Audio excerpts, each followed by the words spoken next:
Josh, is that you unpacking your bag there in the room? What was that? Oh, I thought that was Josh. Hey, can you see my computer screen or do you see me? I see you. Yeah, I'm not Ah. not seeing any content right now, just you. Oh, all right, stand by. Did that change anything? Well, it did for a second. Now it jumped back. Huh.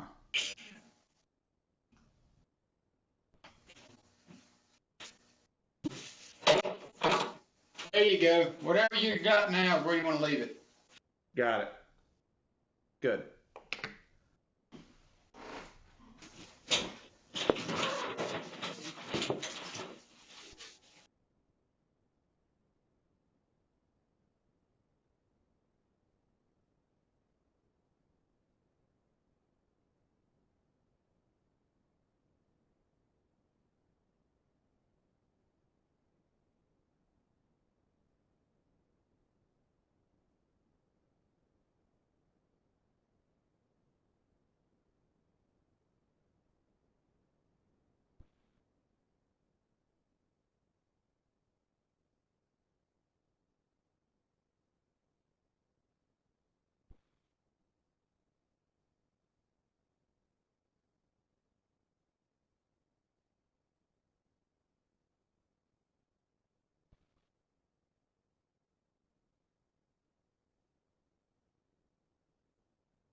Good afternoon, everybody. Can y'all hear me and see my screen?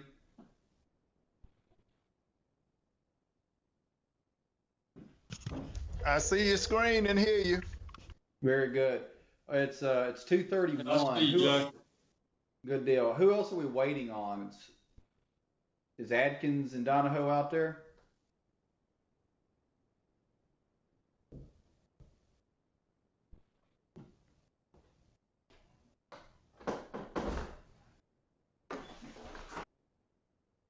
Hey Jay, I know that they're there because I'm talking with Blake.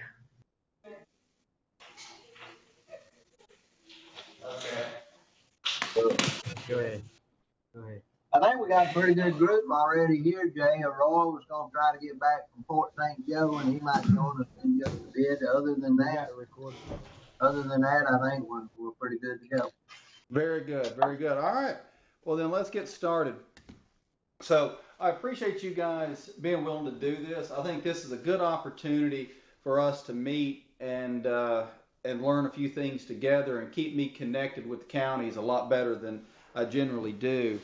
So I don't know how much of the list that John and Mike and I have discussed has been discussed with the rest of the committee, but we need to continue to get a list of talks together that you guys want to hear, just information that you all want, and we'll start going through it, and we'll make them as technical or as applied as y'all want. So if y'all really want to get into, say the photosystem 2 inhibitors, we can really get into those. Or if y'all want to stay with other kind of topics like this, we can do that. Whatever you guys want. And I think we need to just get started with it and kind of see where it goes. So today we're talking about spray adjuvants. And what I really want is for you guys to stop me and ask questions and interject and give observations that you've had. I think that's going to be, I want this to be as interactive as possible. I think it's going to be good for everybody if you guys will share what you're thinking and seeing and just experiences that you've had. So, why are we talking about adjuvants? The biggest reason is adjuvants are one of the biggest black boxes we have in this entire industry. It is extraordinarily confusing, and when you start looking out there, there are literally hundreds of brands. Some of them are national, like LI 700 is a national brand, but you look at Corn Belt Dry Guard, that's a regional brand. So there are literally hundreds of these materials out there. The reason there are so many is because these are extraordinarily profitable for the group that is selling them. By and large, if you're talking to a CPS or a Helen or Southern States or anybody like that, any of the distributors, they're going to mark up herbicides like 4 to 5%, because that's really all that the basic manufacturer is going to allow them to do. Because they say we're only going to let y'all sell it for this much, and we're going to sell it to you at this price, and you get to make 4 or 5%. Hello, Judy. Hey. Woo. So they are really locked in on herbicides. There's only so much money they can make. But on a lot of these adjuvants, they can make 15 to 50% margin on them, if not even higher. This area is extremely profitable, and that's why there's so many. And like I said, it's confusing because there's tons of manufacturers. There's people you've never even heard before. There's all these different types with different types of names, and you see one like Corn Belt Dry Guard. Well, what is that? What is it really supposed to do? And it's hard to tell. The other big problem with them is using or not using an adjuvant can make a huge difference in how well your herbicide is going to work. I've said for years that it really doesn't matter what you use. Just pick one and go. Pick a non-ionic surfactant from somebody and just use it. Well, I've been doing more testing in this area the last few years, and that's not the case. There are some really, really good ones that work all the time, and there are some really, really bad ones that cause all sorts of problems in the tank. So we'll talk about that. And then, you always have these companies that kind of show up out of the fog and stay around for a year or two and start selling stuff to people. And while they're talking about it, well, you use my stuff because you can use lower use rates, or you can use my product and you cut your herbicide rate by half, or they hear say things like, well, my product will reduce regrowth. Well, I don't want reduced regrowth. I want the plant dead. I want zero regrowth, not reduced regrowth. So we'll talk about those. And there's kind of this industry has the potential and the tendency to sort of be sleazy. So that's another reason we often stay away from it, because it's just kind of there's people that come and go all the time. Now the Helenas, the CPS, the Winfields, the Lovelands, those folks have been around for a long time. They have a lot of really good stuff. But this industry as a whole can be tough. So, what is an adjuvant? All right, so this is the WSSA approved, Weed Science Society of America approved definition for an adjuvant. And it's any substance that has no pesticidal activity applied alone, but when applied to the formulation or the tank can improve pesticidal activity or application characteristics. Now, then that very first portion of the sentence is very critical. Any substance that has no pesticidal activity. Now, that's why there are so many of these. Since they are not pesticides, they are not required to go through EPA registration. And since you don't have to go through registration, anybody can make an adjuvant and put it out on the market anytime they want, because it's not a pesticide. It's just a thing that you sell. It's no different than any other chemical that somebody could want to sell. It's no different than floor cleaner as far as the EPA is concerned. So anytime you hear people saying things like, my product, use it and you can reduce your herbicide rate by half, really think about that and go, your product has no herbicidal activity, and you're telling me the only thing in the tank that's killing the plant is the herbicide, and you're telling me to not use as much of it. So I always have a problem when I hear claims like that, because it just doesn't make sense. All adjuvants do is make your herbicides work better or spray better. Those are the only two things they do. Okay, so why do we use them? So you got to think about what is happening, all right, when we spray the herbicide out of that spray boom. Somehow it has got to get into the leaf.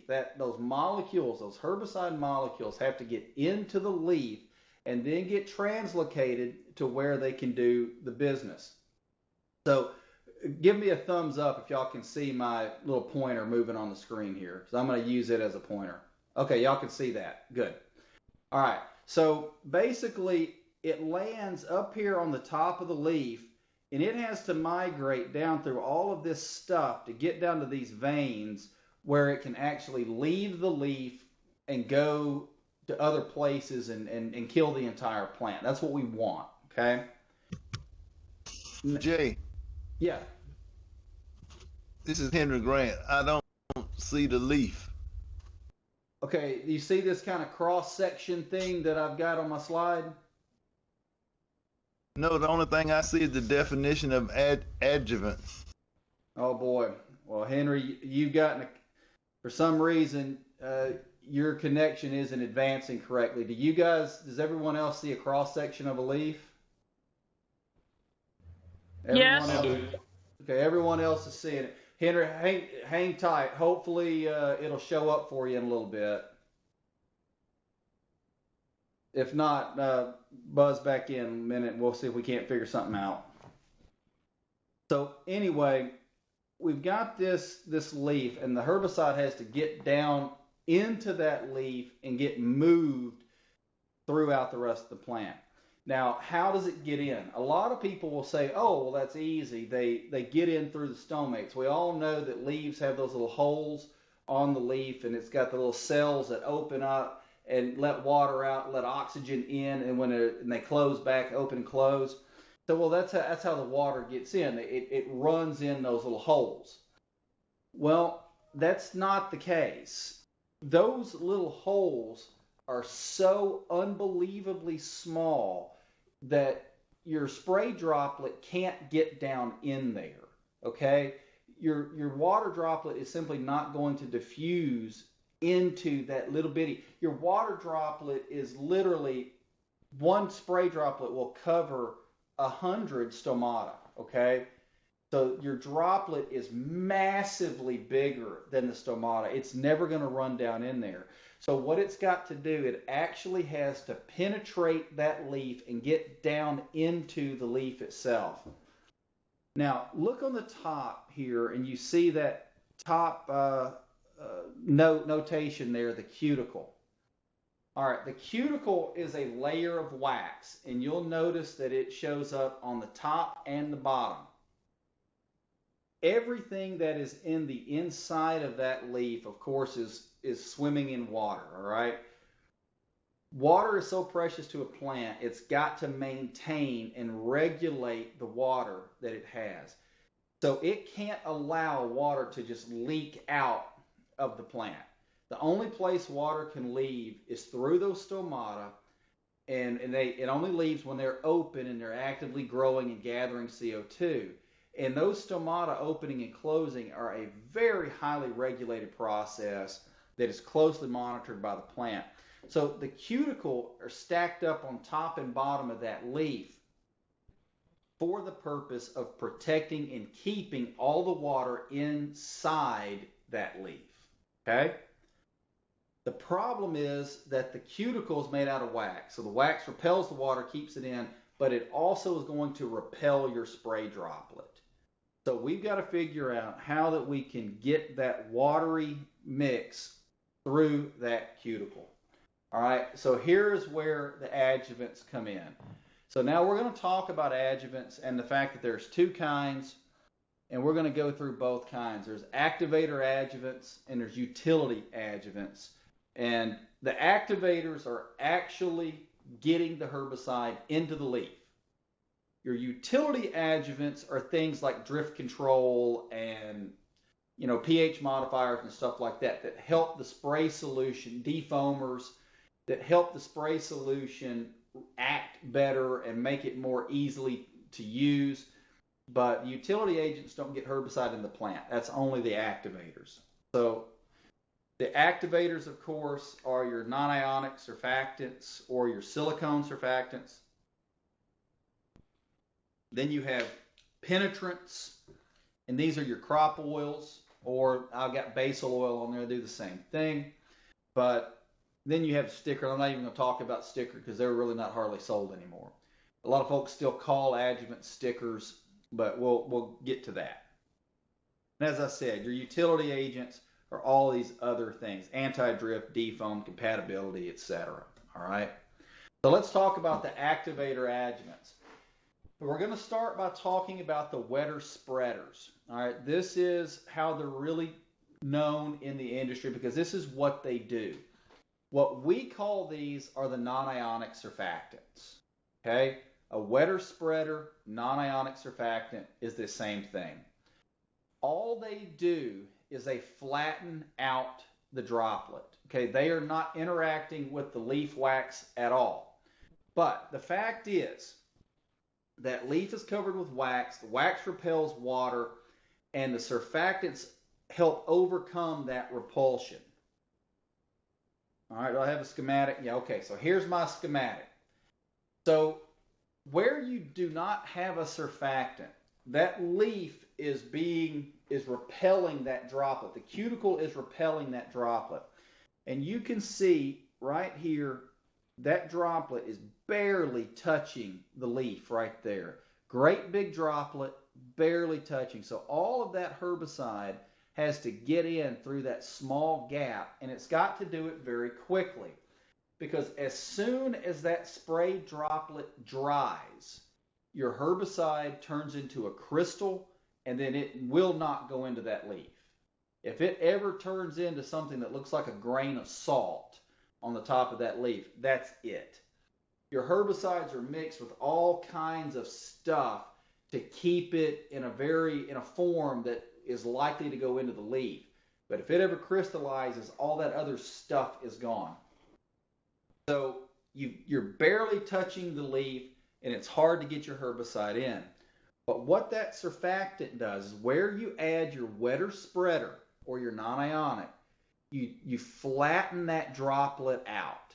So now it's covering a big area of the leaf.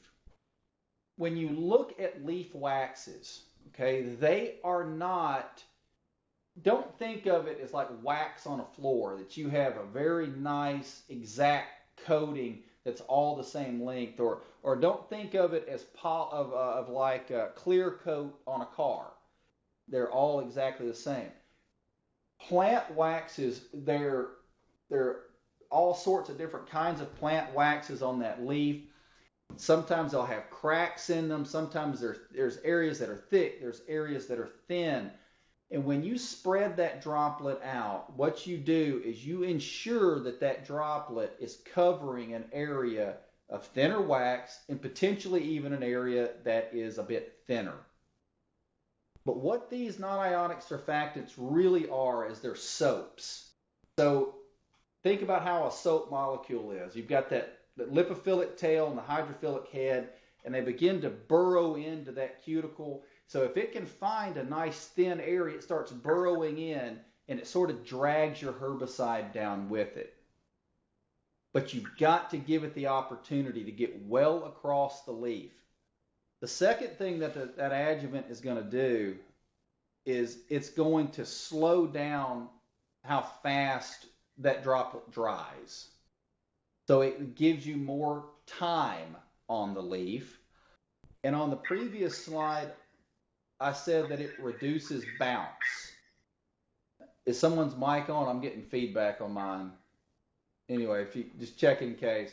It reduces bounce. And what does that mean? If you've got this big droplet that has no surfactant in it, think about this droplet here on the left. It can hit that leaf, start being repelled, and it'll actually snap and bounce off or roll off that leaf. But when you have that surfactant in there that is reducing that surface tension, making that droplet lay flat, making it be more compatible with the wax, that droplet hits and then it smears across the leaf, and you end up keeping a lot more of your herbicide on the leaf itself. So it reduces bounce, slows down drying, and it just gives you much more coverage across that leaf so you can get better uptake. Any questions so far? Good? Okay. So that's all a non-ionic surfactant does. It just spreads that droplet out. It really doesn't do anything to the cuticle except burrow down in it a little bit. Now, the next kind we're going to talk about are the penetrants. And these are your methylated seed oils and your crop oils. So think about a non-ionic surfactant really being like a soap. These are more oily. Now, think about how oil and wax would interact. All right, we know that wax and water repel each other, but oil and wax are compatible. You can blend oil and wax together, all right? So that is what you start having when you add crop oils or MSOs. That adjuvant gets on the leaf and it actually starts to dissolve that cuticle a little bit, and it starts thinning that wax, stripping that wax off. If you have ever applied Cobra or Blazer or Gramoxone and you've applied it with a non-ionic surfactant versus a crop oil, you'll always see a way more injury when you use crop oil or methylated seed oil. The reason is there's two reasons. Number one is you're thinning out that cuticle, and it just is a lot easier for your herbicide to then zip through it and get down in your leaf and do its business. The second reason is if you've got good growing conditions and you've got fairly lush succulent tissue, the crop oil itself will strip the entire amount of cuticle off everywhere it lands, and those cells underneath where that happened just dry out and die. You get injury from the crop oil itself. If you went out with crop oil on a hot sunny day by itself with no herbicide in there, you will burn the foliage because you're stripping the cuticle off so much that you're dehydrating some of those palisade cells or mesophyll cells right under you. So that actually is occurring. So you get a twofold hit, a double whammy when you apply a herbicide with crop oils, because you get more in and you strip more of that wax off. So like I said, these are your oil-based adjuvants. Now, people have asked me a lot, if I have a crop oil or an MSO, do I need to add surfactant as well to get that spreading effect? Because you're telling me I'm getting I'm interacting with the cuticle, but do I also need to spread it out? Well, the answer is we know that if you pour oil and water together, they don't go together, all right? These are not like motor oil. They're not like vegetable oil or canola oil that you would cook with. These are oils that also have a lot of emulsifiers with them to allow them to interact with the water. Those emulsifiers act like the surfactant. So the oil is doing the penetrating, the emulsifiers are what is doing the spreading. So if you're going to use an MSO or a crop oil, that's all you have to use. You don't have to add additional, wetter spreaders to spread your droplet out. They've already got that in there. All right? Are we good still? Okay. So, guys, it's really that simple, okay? That is how a crop oil works. That is how a surfactant works. And it's a pretty straightforward process. Now, crop oils and surfactants are not where things get weird. Where things get weird is when you start talking about the utility agents. Because there's all sorts of these that people will say you can't live without. All right? The first one I want to talk about is a compatibility agent. I have seen more issues with incompatibility in the last 3 or 4 years than I have in the last 15. All right, we're having more compatibility issues every year. The main reason is because we are going to lower and lower carrier volumes, spray volumes. If you were to take a poll of farmers back in the early 90s, most everybody, you had smaller equipment and you were spraying at, 20 gallons per acre. Some folks were even spraying at 30 back then because they really understood that you needed good coverage, and they were using a lot of burning type herbicides, and they wanted coverage. Well, with time, we've become, the Roundup Ready generation now, and you don't need a high volume to spray Roundup. I mean, you can put it out in an airplane at 2 gallons an acre of carrier, or 1. You're almost spraying straight product, and it works fantastic. So because of that, we have gone to lower and lower and lower volumes so we don't have to stop and fill up as often. This is when we're starting to have issues with compatibility, all right? So what happens? Well, compatibility is when things start to fall out of solution and your herbicides that are soluble in water are no longer soluble, and they're starting to gel up and turn solid. So think of it like this. When you don't have much water, and you're mixing these herbicides in these tanks, and there's not much water, there's no way for all these molecules to get away from each other. So you are forcing them in close contact. Now, you got 2 herbicides. Think of it like this. If you've got hydrogen gas It is nothing like oxygen gas. Nothing like, they're totally separate, very different. But once you put them together and form a water molecule, water is now very, very different than hydrogen or oxygen alone. That's what happens when you force these molecules together. They start binding to each other, and they are no longer herbicides.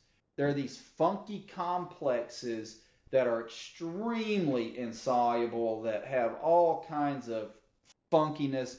They'll start to actually fall out to the bottom of the tank and all sorts of things like that.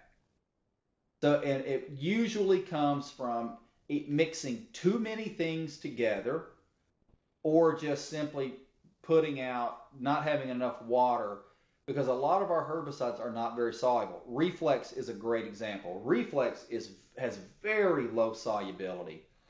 And when we are mixing it, we start putting it in the tank, and then we just start dumping herbicide. We put enough herbicide for 50 acres in, while we're filling the tank up, and there may not be but 20 gallons of water in there at that point. The Reflex is not very soluble. There's just enough water in there that the emulsifiers that are in the jug are not really doing their job anymore, and it starts interacting with the other herbicide that's there, and they lock up, they turn solid, and then you've got a mess. Okay? So that is what happens during incompatibility. So how do we fix it? I am not a big fan of compatibility agents if you don't need them. All right, I say we, just as a rule, we need to be spraying at least at 15 gallons per acre. I know nobody wants to do that. Everybody wants to spray at 10. But we got a lot of data that shows that 15 is just better across the board on a lot of different herbicides. Glyphosate, no, but a lot of other herbicides, 15 is just better. So get those carrier volumes up. The second issue is use good surfactants. All right, those non-ionic surfactants that I was talking about earlier. A lot of times, since these things don't have to be approved through the EPA, a lot of your cheap surfactants, they change every year. Now, the label on the jug will stay the same, but what these usually are like 6 or 8 carbon, 10 carbon alcohols. Well, what they find out is the company, let's just say, company X says, well, we've been using a 10 carbon alcohol in this surfactant, but gosh, the world price of that precursor has gone up, and it's cheaper to get a 7 carbon alcohol. So I'm just going to use that, and I'm going to call it the same name as the product I've been using. The cheap stuff changes every year, okay? Every year. And when you start mixing some of these cheap surfactants, sometimes you go, well, I've never had a problem with this until this year. And sometimes it is the surfactant causing the problem. It is interacting itself. The surfactant itself is interacting with the herbicide. So use a higher quality adjuvant. And what that means is, one, don't use the cheapest one on the market, okay? Because sometimes the surfactant itself can cause incompatibility problems. But if you do have compatibility problems, a lot of these compatibility agents work. I've never used one that didn't work, but that you need to add them to the tank before you add anything else. And that really keeps everything happy, keeps everything in mixture.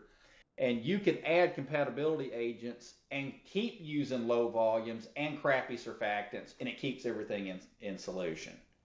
So they're pretty awesome if you're in a situation where you have to have them. But I say let's avoid the situation entirely by increasing our spray volume and using a little bit better surfactant. Okay. Any insight on this? I have a question, Jay. Yeah. So on the labels, then the incompatibility issues are more based on experience, or do the labels specify compatibility agents? And I understand your bottom line and maybe avoiding them at all costs and using higher volume, but do they make recommendations on the label sometimes? Not usually, because incompatibility, it's kind of spooky. There are a few things that you can do to make certain herbicides have incompatibility problems every time. But I got called out on an issue a few years ago. A guy was spraying Remedy. I'm not sure if it was Remedy or if it was a generic triclopyr, but it was triclopyr, and he was mixing it with liquid nitrogen, sprayable nitrogen, 28% in, and this stuff had just turned into a big ball of goo. And I got his nitrogen, I got his triclopyr, I got the sample, and I come back to the lab and I work for the rest of the day trying to make it gel up. I never could. I heated it up, I cooled it down, I did all of these things. I never could get it to gel. Meanwhile, I've got this bucket of jelly that I dipped out of his tank. Finally, at the end of the day, I just threw up my hand and said, I don't know what's wrong. I come back the next morning and the bucket of jelly had gone back in solution too. So incompatibility can be sort of spooky. So they usually don't put it on the label, but it is, if you ask certain questions, the company reps generally know which ones of their products are the most likely to do it, and Reflex is a bad one to do it. It's just at the edge of solubility all the time. Okay? Thank you. Okay. The next one is defoamer. This stuff is pretty amazing, and basically it works exactly like the over-the-counter medicine that you give babies, Gas-X, or simethicone is what it is. It basically just breaks down the bubbles. So any of those bubbles, that's why babies have belly trouble, because they got all these gas bubbles in their belly and they can't pass the bubbles. So you give them that stuff, it breaks the bubbles down, they go on out. So the air goes out. But this does the same thing. Defoamer is amazing. It works phenomenally well. It's just important to add it to the spray tank first before you start dumping your herbicide and water in there. Because if you let a big head of foam get built up in a tank, if you've got a 500-gallon tank or a 1,000-gallon tank, and you get 500 gallons of that full of foam, that is really hard because you got to distribute that defoamer across all those bubbles. It has to contact them.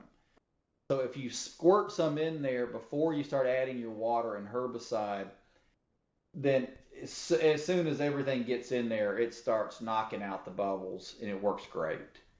So defoamer, it's easy, it's pretty cheap, and if you're using a lot of glyphosate, or if you're using a pretty sudsy surfactant, it's a heck of a way to go. Okay. Now, water conditioners. This is one that we struggle with all the time and trying to figure out what to do with it. So, by and large, with a water conditioner, we're talking about ammonium sulfate. And they can be really helpful if you have hard water and if you're using glyphosate. So what is hard water? Well, hard water means you've got a bunch of positively charged cations in there. Traditionally, the ones that are the most troublesome are the divalent cations like magnesium, calcium, and ferrous iron. Okay? So those are the three that we really have a lot of issues with. Of the three, magnesium is number 2, calcium is usually number 1. Because a lot of our water has a lot of calcium in it, and it can cause a problem. So why is that? The reason is our herbicides are acids that we formulate to be salts. So an acid means that it's a proton donor, and they're usually fairly low pKa acids. So once we get in a water pH of, let's say, 6 or 7, that hydrogen is going to come off. So you end up with a negative charge. So they add these formulation pieces to make them salt. The top picture there is glyphosate. And this is a picture of the isopropylamine salt of glyphosate. So that CCCN is positively charged, and it will interact with that negative charge on your glyphosate. But below that is triclopyr 3A. It's the same way. You've got this salt that is interacting with that negative on the end of the oxygen there. The reason we do salts is it improves handling. It makes them, it just imparts a lot of chemical properties that are very helpful in the jug as well as on the plant. Okay? So it really does help.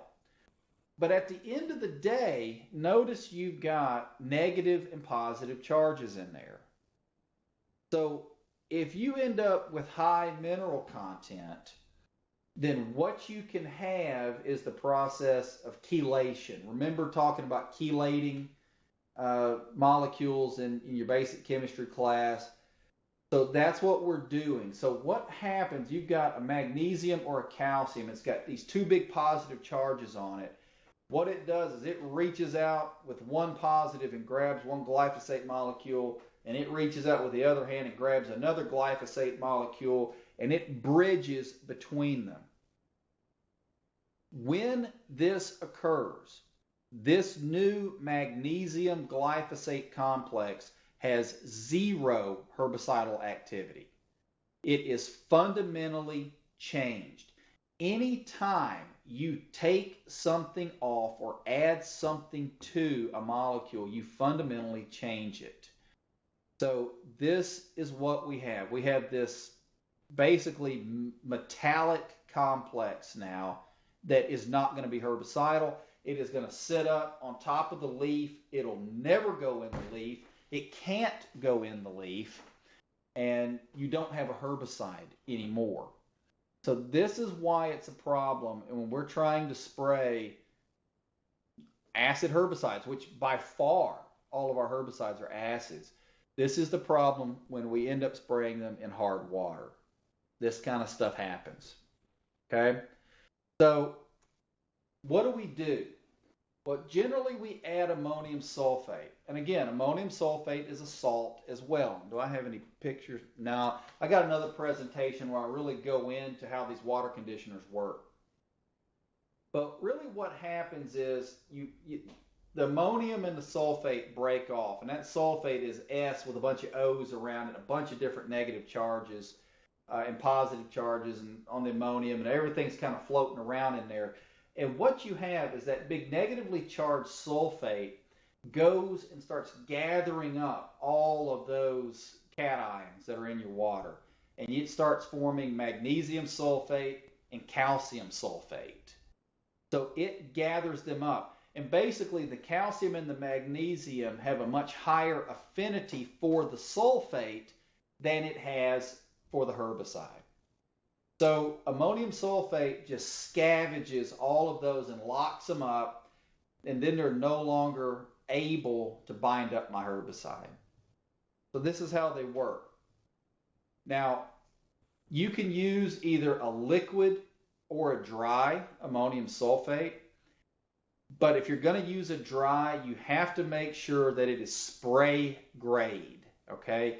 You can't just go to Lowe's and buy a bag of ammonium sulfate fertilizer and try to use that. Okay, it will not go in solution. It will, but you've got to agitate the crap out of it, and it's just never made. It wasn't designed to do that. But if you get spray grade ammonium sulfate, it's powder thin, and it zips in solution almost immediately. And it's really easy to handle. I generally use the liquid so I don't have to deal with it. The liquids work great.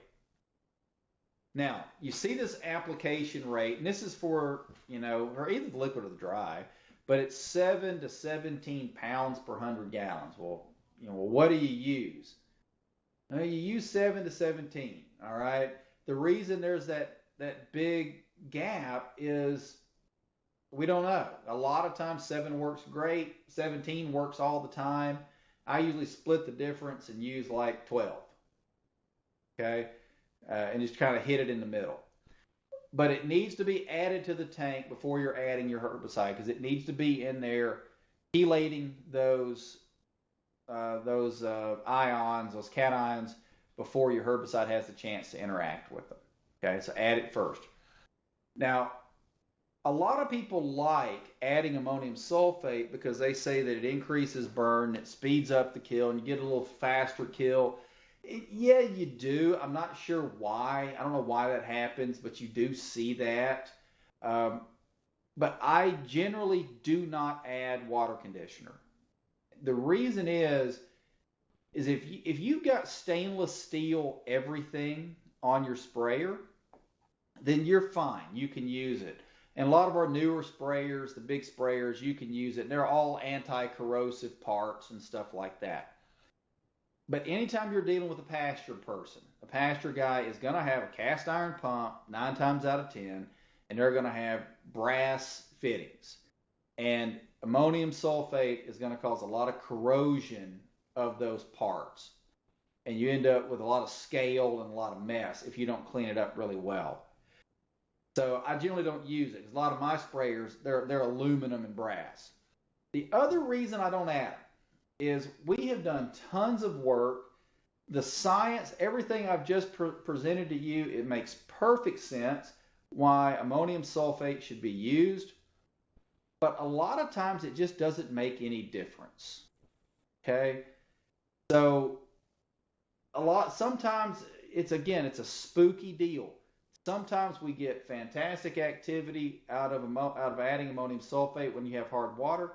Other times you can have water just as hard, add nothing to it, and the herbicide works fine. So what I would say is know what the hardness of your water is. Test it periodically. It's pretty cheap to get a test. A pool shop can do that for you for a couple of bucks. And if you are spraying weeds that are marginal, the herbicide you're using has marginal activity on them, then maybe consider using a water conditioner to help get you over the hump. But if you're talking crabgrass and glyphosate, I don't care how much calcium's in your water. You're going to kill the crabgrass because it is so unbelievably sensitive to glyphosate, it just doesn't matter. Okay? So water conditioner, it makes sense why we should use it. I generally don't. Okay? I generally don't need it. Anti-drift agents. I would recommend that you stay away from these. So, the way a herbicide nozzle works. So you've got a piece of tubing that is carrying your water. Okay? You've got your herbicide solution coming through this tube. And then it strikes that orifice on your spray tip. And what it does, that orifice is specifically designed to shear that solid column of water into droplets. That's all it's doing, is it is shearing the water. Okay? Now, as you increase pressure, of course, they're hitting that orifice faster and they're shearing into smaller pieces. That makes sense. Lower pressure means bigger droplets. High pressure means little droplets. And it's all about how it's being sheared.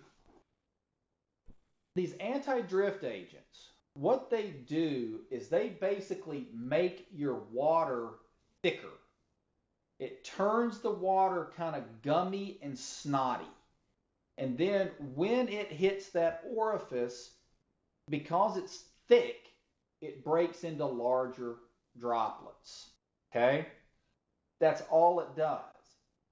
The problem is, a lot of times it ends up, if you add just a little bit too much, you end up with a big ball of snot in your spray tank. And it is nasty. You start trying to spray and you've got tips that are stopping up because the spray gets so thick it won't come out. So if you're going to use anti-drift agents, you've got to be very cautious and you have to know exactly what your carrier volume is, how much water's in that tank, and exactly how much to add, because adding a little bit too much can cause a lot of problems. You just don't want to have to deal with that. So instead of using anti-drift agents, Lower your pressure, lower your boom. That's how you reduce drift. You don't reduce drift by adding an anti-drift agent. You reduce drift by spraying smartly.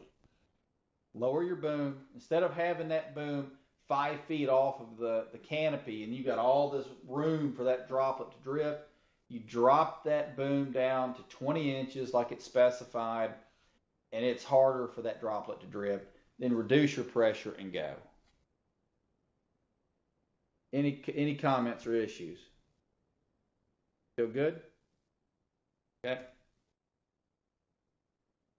Now, pH modifiers. So a lot of times they'll sell you acidifiers. Now, this is what Li 700 is, and it's a really good adjuvant, but it's an acidifier. So you're putting it in there to drop the pH of your water.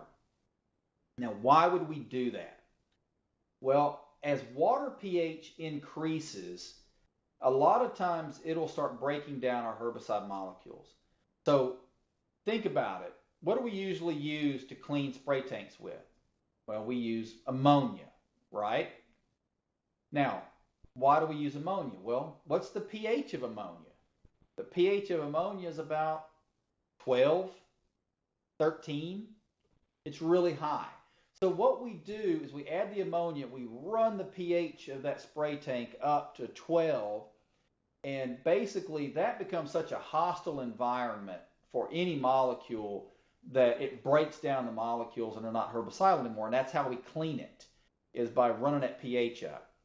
Well, there are some herbicides that are more sensitive to higher pHs. Even pH of like 9 can start causing problems. You say, well, God, pH 9.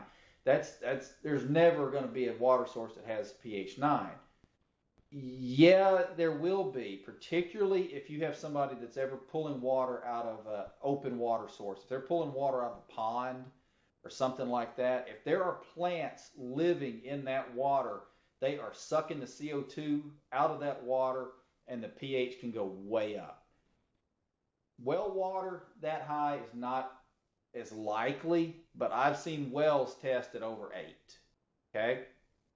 So you can have higher pH. So sometimes a pH modifier works. But by and large, I don't think we usually need these. So does having a higher pH in the tank break down our herbicides? Yes, it does. But rarely is it going to do it in the amount of time it takes to mix and spray that load. So usually, it decreases the life of the herbicide that's in there, but it's usually decreasing it from 100 hours to 50 hours. Well, if it only takes 2 hours to spray it all out, not a big issue. We're not losing a tremendous amount. Okay. So again, don't mix up a tank and spray half of it and park the sprayer and spray the other half the next day.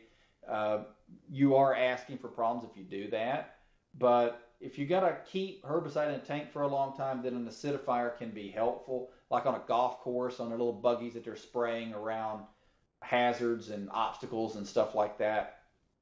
But by and large, for ag, we just don't need it. Okay. So again, know the pH of your water sources, but I don't generally think that a pH modifier is going to be necessary unless your pH is above 8. Until it gets, in above 8, the 8.5, somewhere around in there, don't call me. I'm not concerned. Okay. Hey, Jay. Yeah. You got a question? Our water tends to be more on the acid side. Can it be too acidic? It almost can't, because we are spraying acid herbicides. So they love being in an acidic environment. So how acid is acid, Mike? 6.2? No, we have pHs in the 5s. Well water around the pHs in the 5s around here. Okay. Yeah, that should be fine. And I tell people, the other thing that people will add is they'll add buffering agents. And basically, whatever your pH is, it kind of just takes it to about 6.2. When you talk to the the adjuvant folks, the really smart adjuvant makers who understand this business really well, they'll tell you that 5.5 to 6.5 is pretty ideal. So being a bit on the acidic side is actually better. Now, if you started telling me you had some threes, well, no, that's going to be an issue. But until we get below 5.5, actually, I would say 5.5 would be perfect. That'd be great. Okay. So, kind of wrapping up here. So people ask me what NIS is best. Is there a better or a worse? And the answer is absolutely. There are better and worse materials. But generally, I try to find something that's above 80% active ingredient, and just don't ever buy the cheapest. If you buy the cheapest, like I said, that whatever's in there is changing every year. And it's not consistent, and you're going to have issues with that at some point. But at the same time, they'll sell stuff like Surf King or Dynamic or some of these things, and you look at the price and go, God dang, you're wanting me to add $10 worth of adjuvant to that tank. Well, adjuvants are not herbicidal. So why would I want to add $10 worth of something that's not herbicidal when I could add $10 worth of more herbicide? So be cautious with those super expensive ones, because generally you just don't, they're good, they're very consistent, they're going to work great, but I don't know that they are going to give you enough additional control to pay for the additional cost. Okay, so just be cautious with those premium product adjuvants. As far as rates, a quart per 100 or 1/4% by volume is a pretty standard rate for surfactants. Sometimes we go up to 0.5% or 2 quarts per 100, but after that, after 0.5% by volume, remember what we're trying to do is flatten that droplet out. After 0.5%, I don't care what the brand is, the droplet doesn't get any flatter. Okay, 0.5% makes it as flat as it's going to get. So running it up higher than that really does no good. The only time we use higher surfactant rates is when we're doing aerial applications, and then that gets kind of weird, and that's a science in and of itself. But you'll hear of really high adjuvant rates, like 5 or 10% in certain aerial application scenarios. But except for that, 0.25 to 0.5%, 1 to 2 quarts per 100 is all you're going to need. Now, crop oils, a lot of times you'll see the rate and it'll say 1% or 1 quart per acre. So 1% is a gallon per 100 gallons. Okay? If we are putting out 20 gallons per acre, so then all of a sudden, so I've got 1 gallon of adjuvant going on 5 acres. Now, if we go to a quart per acre, spraying at 20 gallons per acre, I've got 5 quarts, so 1.25 gallons. So depending on what your application volume is, and generally we spray lower volumes, 10 to 15, I don't like the 1 quart per acre thing. I say on here, you choose, because usually when I give this, there's adjuvant folks in the audience, and they jump on me when I tell them not to use more. But for the sake of us sitting here, 1% is sufficient. Okay, a gallon per 100 is sufficient to do what you want to do. Because remember, as you get that rate up, you're going to have more and more burn on your cotton, on your corn, whatever you're spraying. Okay, and we don't usually like to have that burn. So a gallon per 100 is often sufficient. For the cattlemen folks, this thing comes up every few years. Well, I just want to add diesel fuel. Well, diesel fuel is emulsifiable in water. It does mix in water. but it is a very, very harsh material to be spraying. What I want my herbicide to do is I want it to sneak in that plant and the plant not even know it's there. The plant keep growing so my herbicide can do its thing and have the greatest impact. If you go out there and spray diesel fuel and you are really stripping the leaf waxes off the plant, those leaves start dying before your herbicide can ever get out and into the rest of the plant. So that leaf dies and your herbicide just falls off onto the ground dead. Okay? So I don't like using diesel fuels. A lot of labels still allow you to do diesel fuel emulsions for certain brush activities. I don't think we need it. We have good adjuvants. Use a methylated seed oil instead if you want to go with something that's a bit more aggressive. You don't need diesel fuel. I get this one all the time as well. Want to use dishwasher detergent. How much joy do I put in the tank?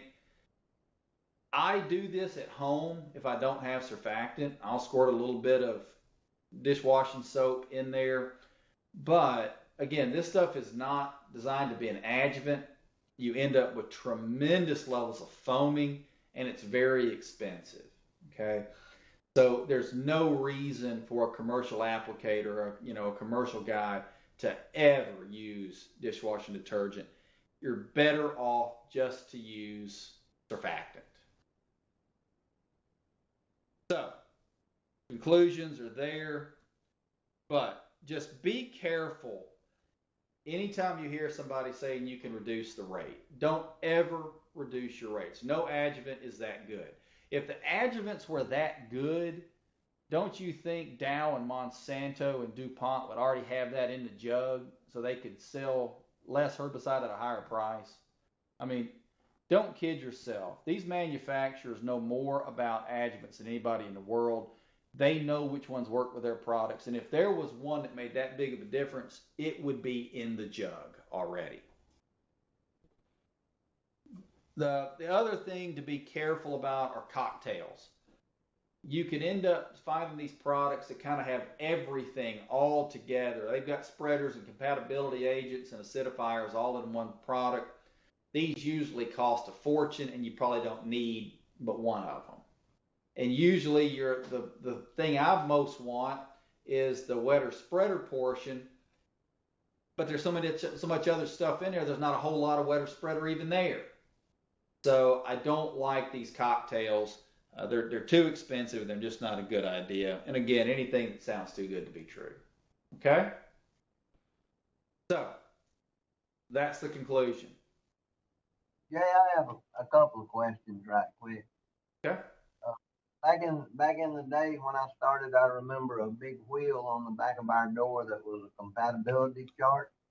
Is that feasible with all the products we have? And then another question was just some basic mixing in, what did we say, order? Mixing order. Just some general rules of thumb. Yeah. So compatibility chart. So I've never seen that, John. Was it specific, specific herbicides that they talked about, or was it in general, or what was it? Yeah, I'll let Mike Yeah, it was an old wheel that you could kind of had a little, inside part that moved. I think it had some insecticides, fungicides, herbicides. Of course, at that time there weren't that many. It was the most common ones. But I haven't seen that in years. Yeah, I've never seen that, but that sort of indicates to me that was put out by a company because because they had products that had compatibility problems. So, I would just assume that they put that out to kind of ward off issues. But by and large, don't dump a bunch of herbicide mixing order. So that kind of goes right into your mixing order question, John. What we've really gotten lazy about how we mix, and we start running water in the tank, we just dump all the herbicides in, let the tank start filling up. Well, when we do that, we're putting ourselves in a position to have incompatibility because we're putting all of our herbicide in a very, very confined space of low water. The other thing we do is we got those nurse tanks that we're filling out of. We just put raw herbicide in that cone tank and then flush them in. And we are mixing undiluted herbicides, 2 or 3 of them, and forcing them to be together. So that's not as big a concern because you still have the compatibility agents or the emulsifying agents that are there at full strength. But the problem is when they go into small amounts of water. So our old mixing order thing said, bring it up halfway with water, start adding your dry materials, giving them time to dissolve while you're agitating. Then you add your liquids, then you add your adjuvants last. And usually the reason we add the adjuvant last is because they have a tendency to foam, and we want to get them in at the very end. Then you top on off with water. But adding those herbicides in a sufficient amount of water, literally, that does away with 90% of compatibility problems.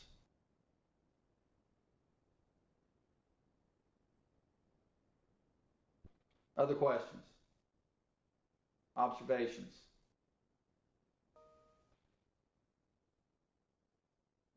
Okay. I have a question for you. From your observations of producers, are they pretty up on all this stuff? Do they have old habits that need to die? Do they use adjuvants? What are your observations? How can we help if they need it? Well, I think the way we help is when people ask about, what do I need? Do I need ammonium sulfate? Do I need these things? And the first question is, well, okay, now you know what ammonium sulfate is for. So the first question is, well, how hard is your water? Is it, if you send it off, does it come back extremely hard, very hard? Where are we? If we're not up in the upper categories of hardness, now you probably don't. Or if somebody's calling in saying, I am routinely having compatibility problems, we can help them work through that with mixing order, more water, and possibly a compatibility agent. Because I've talked to people and said, look, you've got to start going higher than 10 gallons. And they said, by God, I am not going to do it, period. I said, well, then use a compatibility agent. And that solves the problem. So I think we help them by understanding what this stuff does and understanding the science behind why we have them, and then we can deal with issues. But by and large, they're pretty. They don't know why they use them. They just use them, and a lot of times it changes from year to year. So if they're having problems with one year, not the next, we may be able to help them get on a more level playing field by using a little bit better materials that are more consistent and have just a higher degree of regulation internally.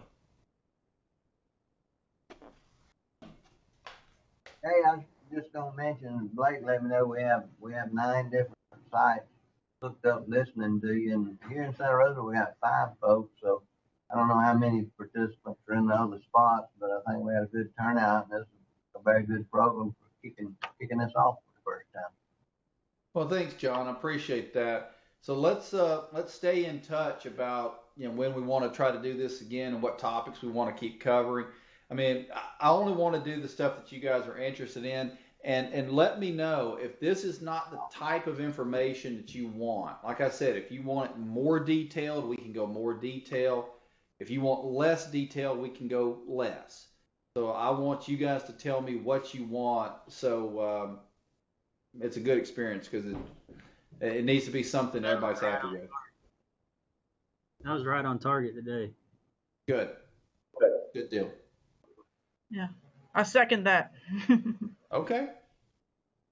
Well, good deal. That's a little over, just right at an hour. So I think that's what we were shooting for. Yeah. All right. Well, folks, if there's nothing else, let's go back to work. Yeah, Judy. Well, Do you? I went out to the I went out to the Stolzfus farm, the perennial peanut plots. I don't know if I could, if you have a few minutes, I could share the Sure. images on my screen while I've got you, or I could just email them. Yeah, go ahead. Since I'm here. Okay, let's see. I'm going to share my screen and see, but kind of a mixed bag. All right, sharing my screen.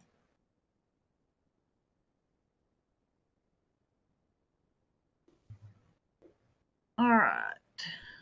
Can you see any of those images? Okay, it's load. It says loading. Oh, there it is. Okay. Okay. Yeah, and it's not opening with the program that I want it to, but hang on, I'm sorry, I should have done this in advance.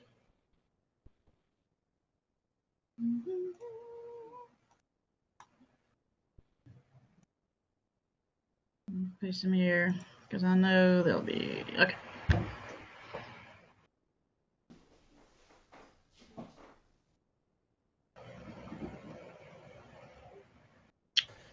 So Alrighty. are you seeing This these? is. Mhm. Are you seeing some clear winners or some clear losers yet? Not really. Like here's number 10, and that was the pasture Pasture guard. guard. Mm-hmm.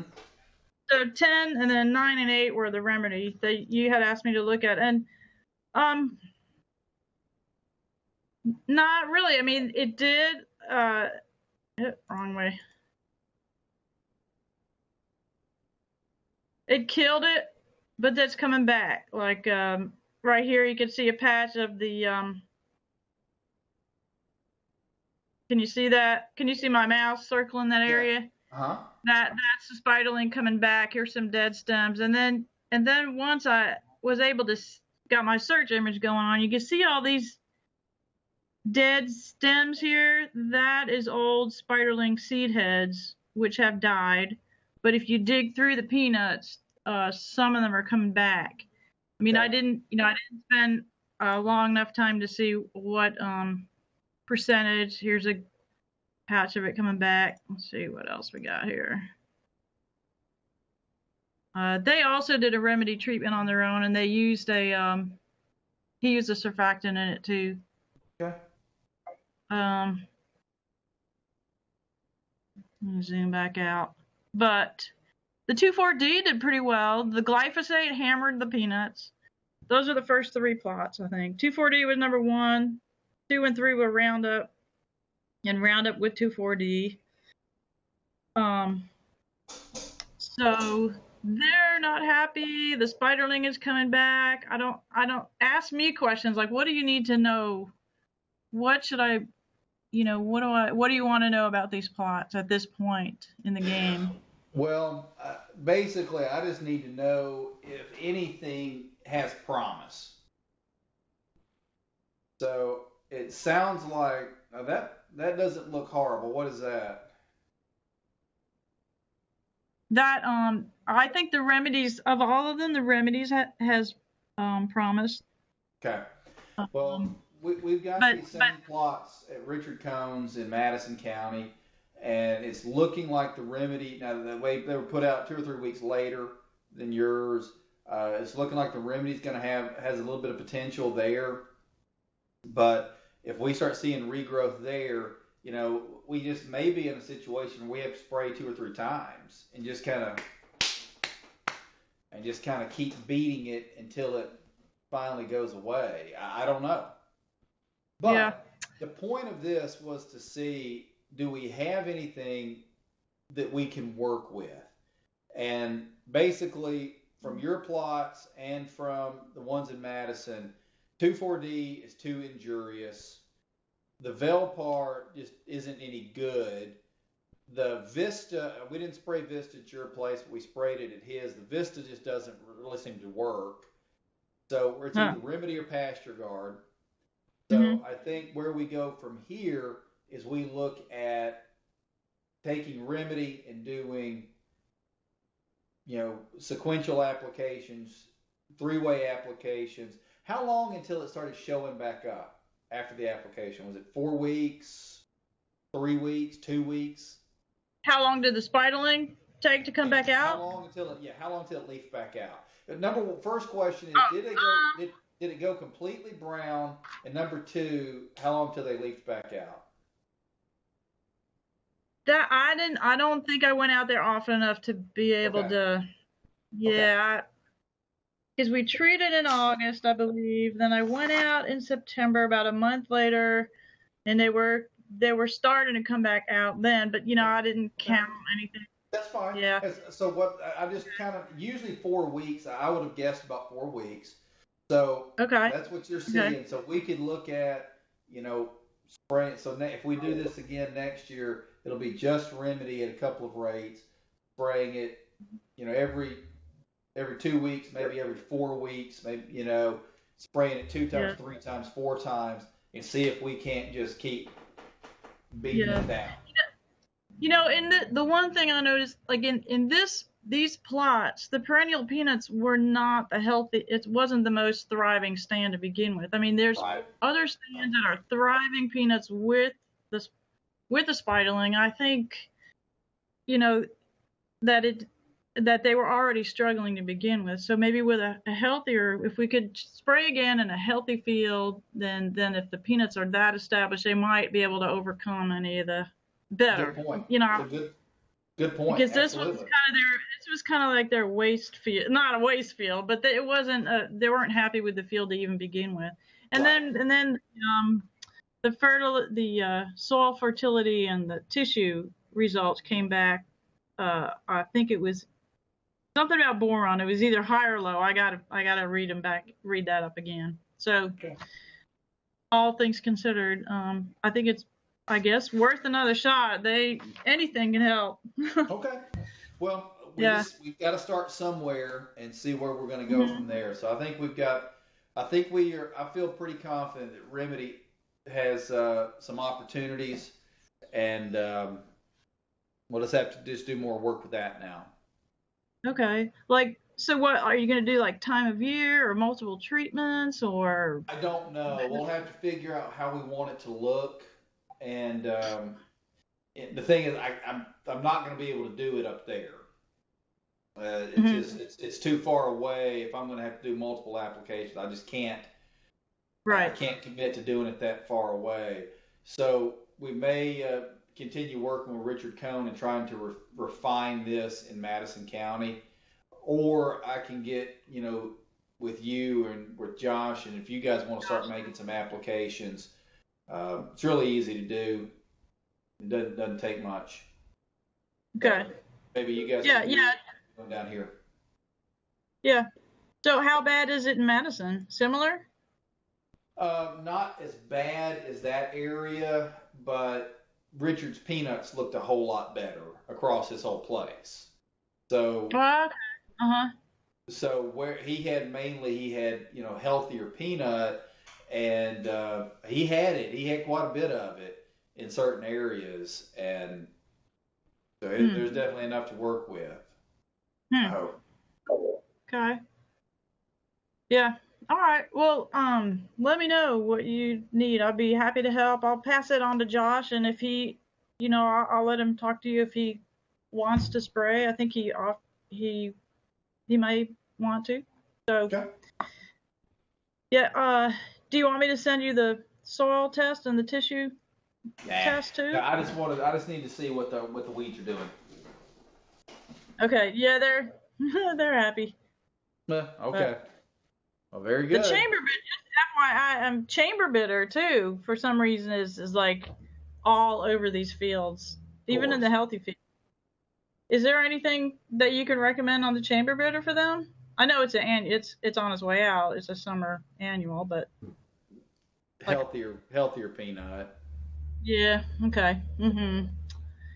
Okay. All right. Good. All right. Thank you, Jay. Thank you, Judy.